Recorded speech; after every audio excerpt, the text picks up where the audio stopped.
Raphael is the third artist that we'll talk about in this class that really embodies the high Renaissance approach, along with Michelangelo and Leonardo. These are three Renaissance men. They do a lot of very difficult things and are incredibly talented in many different areas. And they do those difficult things with what appears to be a great amount of ease and nonchalance. So the idea of sprezzatura is embodied by Raphael as well as Michelangelo and Leonardo too. Raphael was very popular in the High Renaissance. He not only is popular as an artist, but he's well respected in society because of the role that he plays. He is a special kind of curator for the Vatican and their growing collection of antiquities. Remember that Rome is being remodeled extensively during this time period. And as they're remodeling and rebuilding, they are coming across many different works of antiquities as they excavate. And Raphael, as many of those antiquities make themselves into the Vatican collection, is the one who organizes and curates that. Of course, that gives him a lot of insider knowledge about antiquities and about the classical approach. It gives him more knowledge about the body and how the body can be rendered in works of art, and especially how the body can be rendered in a really idealized way. And he becomes known for those idealized representations, especially works of Mary and the Christ child. If you were anyone in the High Renaissance, anyone important at all, what you needed to show how amazing you were was a Madonna and Child by Raphael. So to complete all of these commissions for Madonna and Child scenes, Raphael has a really large workshop. One of those Madonna and Child scenes, the Madonna of the Meadow, is one of the most well-known that Raphael does, and it's an incredible example of the High Renaissance approach. When we look first off, we can kind of see already a common characteristic of the High Renaissance, which is the new embracing of the oil paint medium. In Italy, we get the frescoes, we get the tempera still, but we also start to see a lot of oil paints being done. That gives them a little more working time, gives them richer colors, and it's a wonderful kind of technique that they use to capture some of these high Renaissance effects. We also notice that Raphael has eliminated anything that reminds us of the Gothic, anything that reminds us of the international style, anything really that takes away from the naturalism and the believability of the scene. That is characteristic of the High Renaissance too. He is using a few of the new trends of the High Renaissance, like grazia, which we'll talk about in a moment, that incredible loveliness, beautiful gracefulness, as embodied especially by Mary, but also even in the infant children. He also is practicing disegno to achieve this work, and he uses a technique that is softly sfumato in some places, although he doesn't use it as wholeheartedly as Leonardo does. In addition to these new elements that have been introduced in the High Renaissance that Raphael is embracing, he is also showing the perfected approaches of the early Renaissance that continue into the High Renaissance. And specifically, we're talking about perfected Humanism and perfected Neoplatonism. So as we look at the work, first of all, we can see that it's very humanistic. We have a lot of interest in capturing the human body accurately and ideally. So if we look, we can see that Mary's body is shown in a very accurate way. Her pose as she kind of leans around and has her legs twisted off the other way is incredibly convincing and seems accurate to the way bodies actually move. Her anatomy is idealized. She's got kind of rounded, soft shoulders, which was a beautiful ideal for women in the Renaissance period. Her proportions are accurate and believable. Everything really is looking spot on when it comes to the rendition of the human body, and that's very humanistic, especially when we look at the representations of the two little infants in front of her. So on the left, we have John the Baptist. He's wearing his kind of fuzzy animal coat, and he's holding a reed cross, which is a mark that we know we're looking at John the Baptist. It's kind of a motif that identifies him. And then on our right, we see the infant Christ.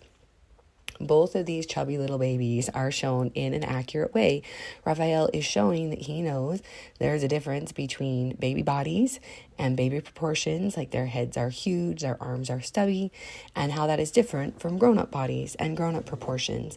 And that's very humanistic. Of course, anytime we see the nude human body, even if it is for infants, we're reminded of humanism and the way that humanism celebrated the beauty of the body, felt like it was something to be appreciated, not something to be hidden away and to be found embarrassing.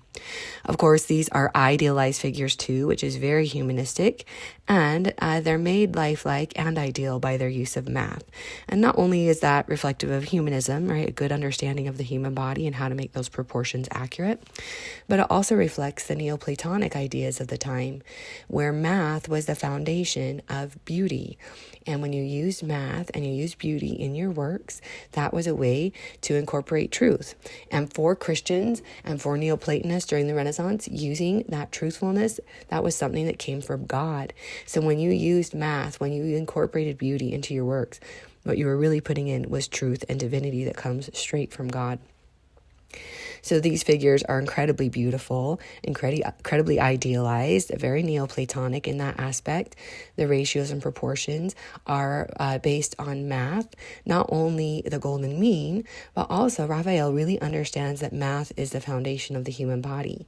And when we look at these sketches that show Raphael's practices of disegno to prepare his piece, you can see, especially in this example, how the body is just made up of different geometric shapes. So the mathematical foundation is Neoplatonic and adds to the sense of beautiful idealization and adds God's divinity into the work. So it's a great example of humanism and Neoplatonism.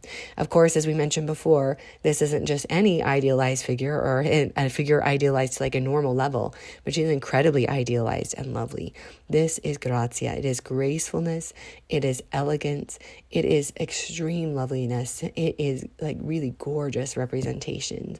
And we see that especially in the face of Mary. Okay, so grazia is something here that is tied to humanism, right? Idealizing the human body. But it's also tied to Neoplatonism, incorporating beauty into the work as a way to incorporate God's divine truth. You can see that he uses math not only in the representation of the body, but also in the composition overall. So we have the pyramidal form that forms the basis of Mary and the two children right here at the beginning. A great example of a pyramidal composition. It's balanced, it's symmetrical, so it adds math in those aspects as well.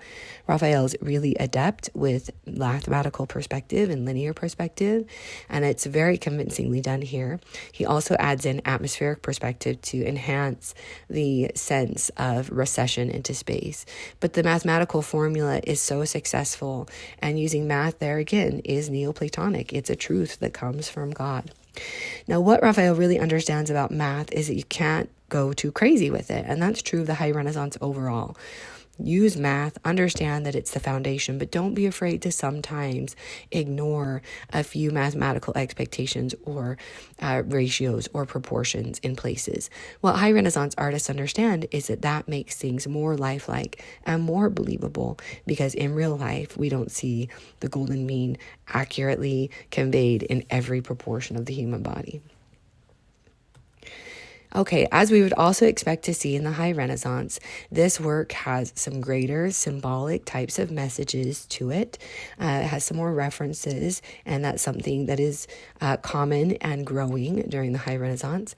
Raphael here has included some messages specifically in floral symbolism. So we have the red poppies in the background. These have been symbols of death and resurrection. Poppies are used to create opium.